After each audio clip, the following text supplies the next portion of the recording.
The desert stretched endlessly before him, a wilderness both barren and beautiful.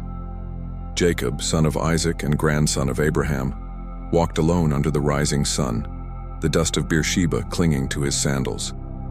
Behind him lay a house divided by deceit and blessing, a brother's wrath burning like a sword, and before him the uncertain promise of a new beginning. And Jacob went out from Beersheba and went toward Haran, Genesis 28:10. Each step was a pilgrimage of consequence. The weight of his father's blessing pressed upon him, the echo of Esau's cry still haunting his mind. He had deceived his brother for the birthright and the blessing, yet destiny had driven him to do so.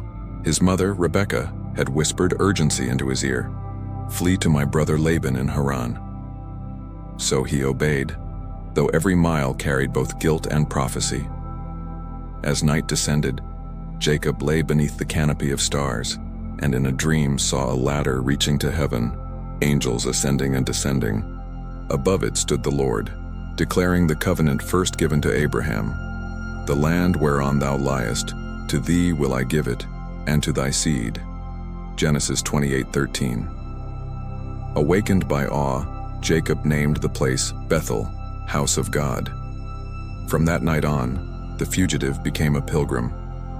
After weeks of travel, Jacob came upon a well outside Haran.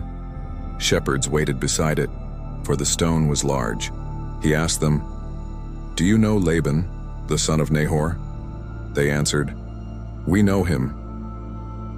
As they spoke, a young woman approached with grace, leading her father's flock. Her name was Rachel.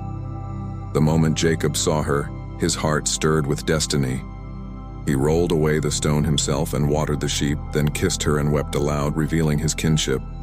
She ran to tell her father. Laban came swiftly, welcoming Jacob into his home. For a month he labored there, his eyes drawn constantly to Rachel's beauty. For Rachel was beautiful and well-favored, but Leah's eyes were tender. Genesis 29:17. When Laban asked his wages, Jacob declared, "I will serve thee 7 years for Rachel thy younger daughter." Genesis 29:18. And so he did, and they seemed unto him but a few days for the love he had to her. But as the 7 years passed, deceit was brewing. The deceiver would himself be deceived. The wedding feast blazed with music and laughter.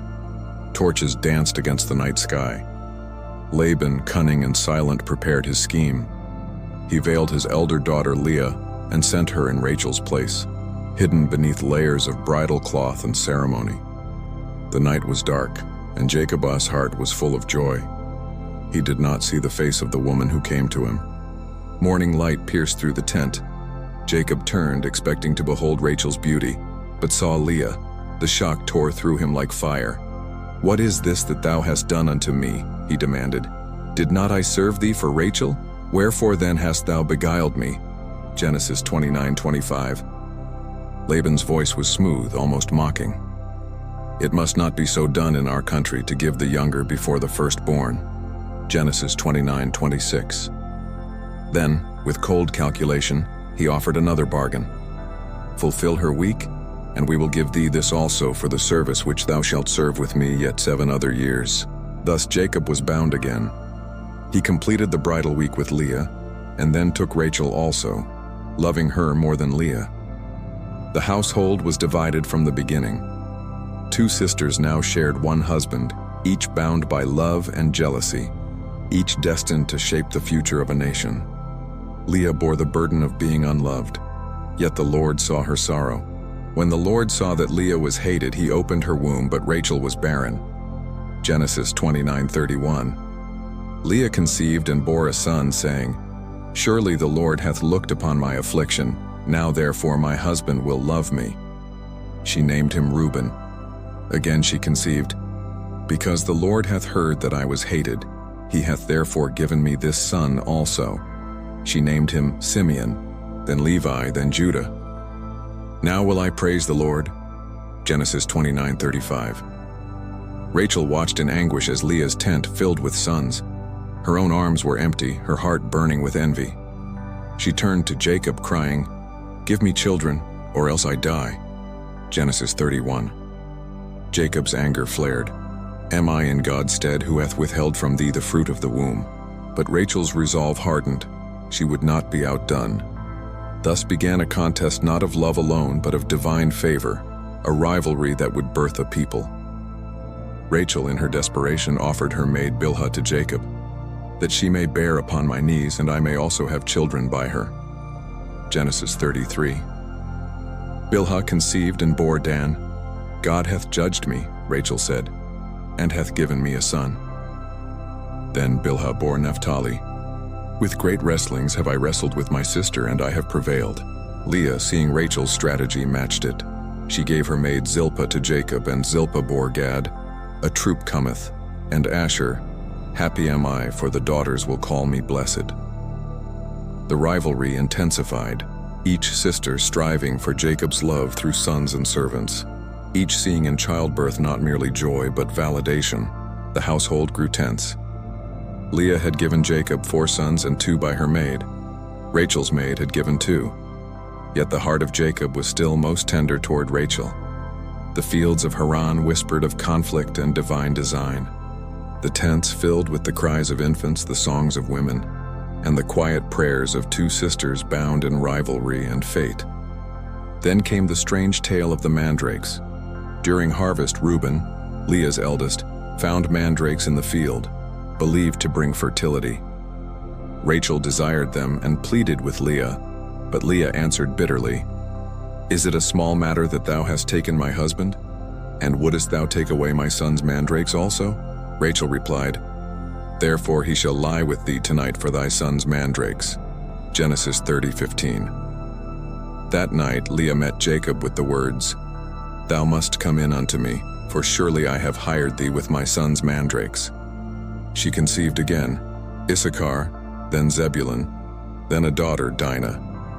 Still Rachel remained barren, though hope flickered within her heart. Years passed, the rivalry mellowing into a quiet endurance.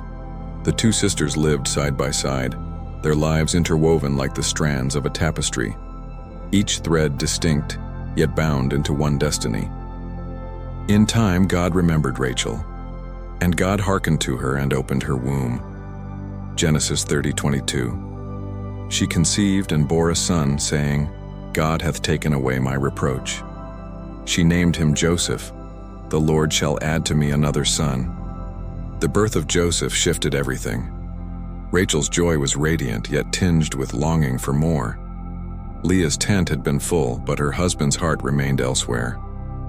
Rachel had finally triumphed in motherhood, yet her victory was fragile.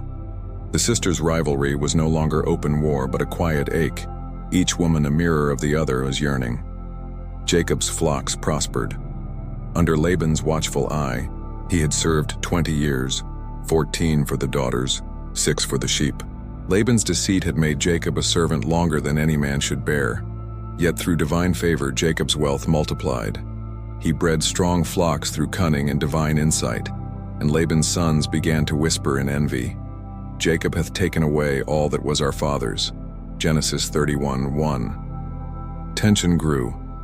The Lord spoke to Jacob, Return unto the land of thy fathers and to thy kindred, and I will be with thee. Genesis 31:3. He called Rachel and Leah to the field. The air was thick with dust and memory. Your father's countenance is not toward me as before, Jacob said, but the God of my father hath been with me. He recounted Laban's deceit, how wages had been changed 10 times, yet how God had blessed him regardless. Now, he said, God hath said unto me, Return unto thy kindred. And here, for the first time, the sisters stood together, united in decision. Leah, once scorned, spoke with strength.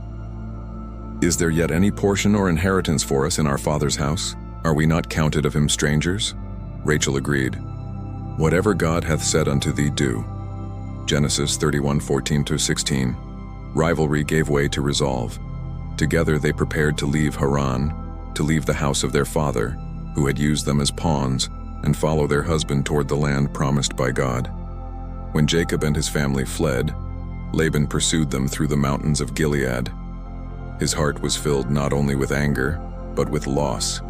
His daughters, his grandchildren, and the wealth that had slipped through his grasp. Yet God warned him in a dream, "Take heed that thou speak not to Jacob either good or bad." Genesis 31:24. When they met, tension hung heavy. Laban searched Jacob's tents for his household gods, which Rachel had secretly taken and hidden beneath her camel's saddle. She sat upon them and said, "Let it not displease my Lord that I cannot rise up before thee."